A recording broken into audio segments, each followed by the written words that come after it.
नमस्कार, जय मल्हार रेसिपी चॅनलच्या वतीने आज मी आपल्याला ओल्या नारळाची हिरवी चटणी कशी तयार करतात आणि त्याला लागणारं साहित्य दाखवते।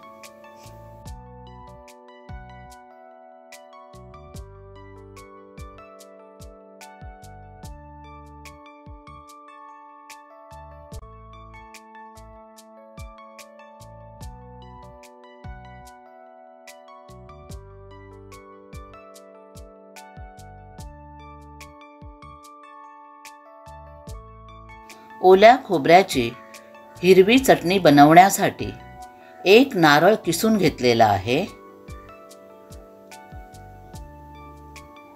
थोडं आलं घेतलेलं आहे, 8 लसणाच्या पाकळ्या घेतलेल्या आहेत, 7 हिरव्या मिरच्या घेतलेल्या आहेत आणि थोडी कोथिंबीर निवडून स्वच्छ धुवून बारीक चिरून घेतलेली आहे, भाजकी डाळ घेतलेली आहे, चवीपुरतं मीठ घेतलेलं आहे, अर्धा लिंबाचा रस घेणार आहे। हे सर्व साहित्य मी मिक्सरमध्ये बारीक वाटून घेणार आहे। मिक्सरच्या भांड्यामध्ये कोथिंबीर,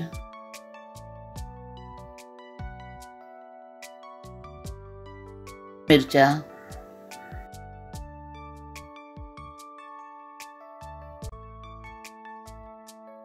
लसणाच्या पाकळ्या, आलं,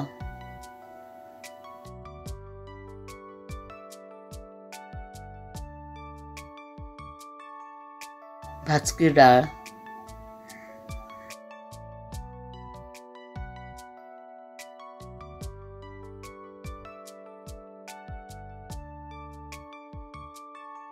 चवीपुरतं मीठ,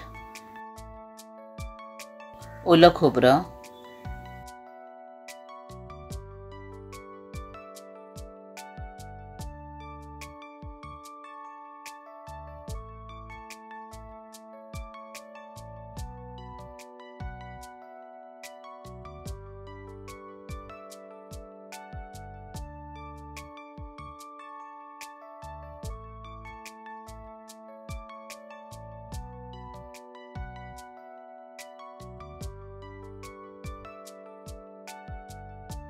थोडीशी साखर,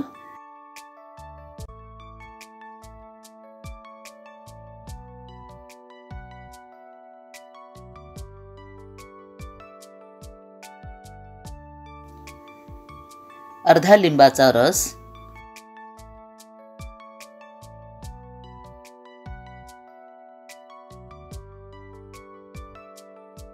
आणि थोडंसं पाणी घालून मिक्सरला बारीक वाटून घेते।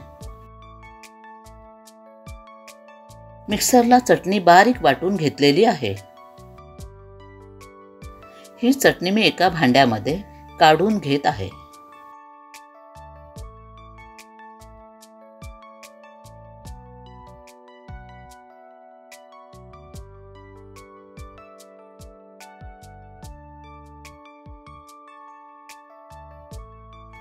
ह्या चटणीला फोडणी देण्यासाठी आपण फोडणीचं साहित्य तयार करूया। फोडणीच्या भांड्यामध्ये 1 चमचा तेल घेऊन ते भांडं गॅसवर गरम करत ठेवलेलं आहे। तेल गरम झाल्यानंतर त्यामध्ये थोडीशी राई घातलेली आहे।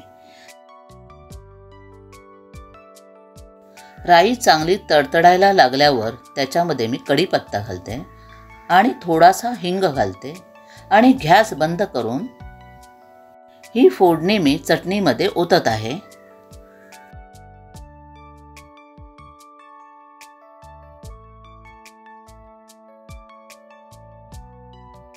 ही फोडणी मी चटणीमध्ये व्यवस्थितरित्या ढवळून घेत आहे।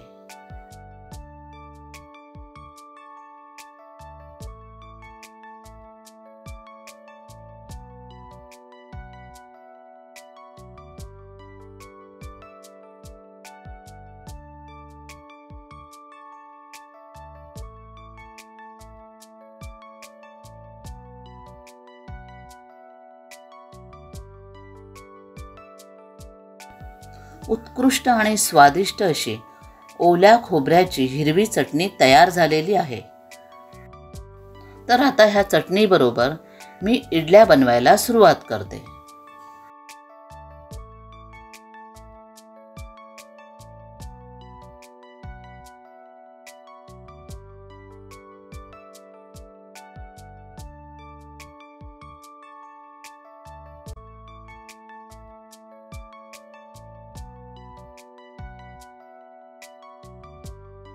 इडली पात्रामध्ये इडलीचं पीठ घालून ह्या इडल्या मी वाफेवर शिजण्यासाठी ठेवून देत आहे. इडलीच्या भांड्यामध्ये अगोदरच पाणी मी उकळत ठेवलेलं आहे. तर पाणी उकळल्यावर आता ह्या इडली पात्रामध्ये इडल्यांचं मिश्रण असलेली प्लेट मी ठेवत आहे.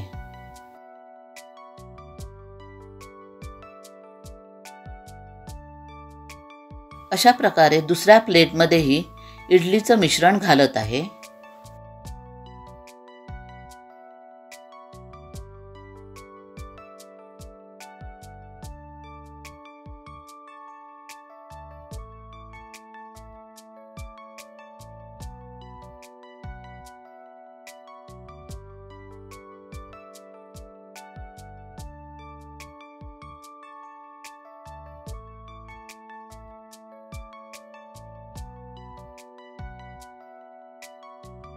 अशा प्रकारे दुसरीही प्लेट मी इडली पात्रामध्ये वाफेवर शिजण्यासाठी ठेवत आहे.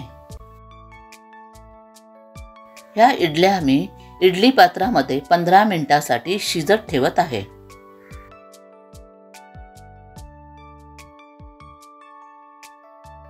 पंधरा मिनिटं झाल्यानंतर गॅस बंद करून इडली पात्राचं झाकण मी काढत आहे.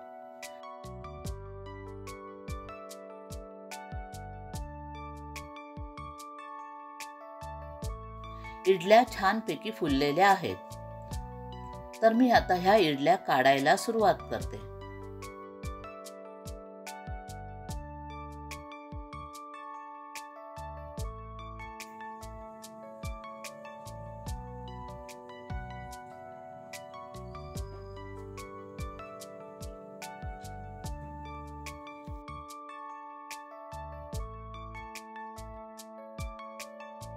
तर आता मी इडल्या काढायला सुरुवात करते भांड्यातून.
ओल्या खोबऱ्याच्या हिरव्या चटणीबरोबर मी इडल्या तयार केलेल्या आहेत.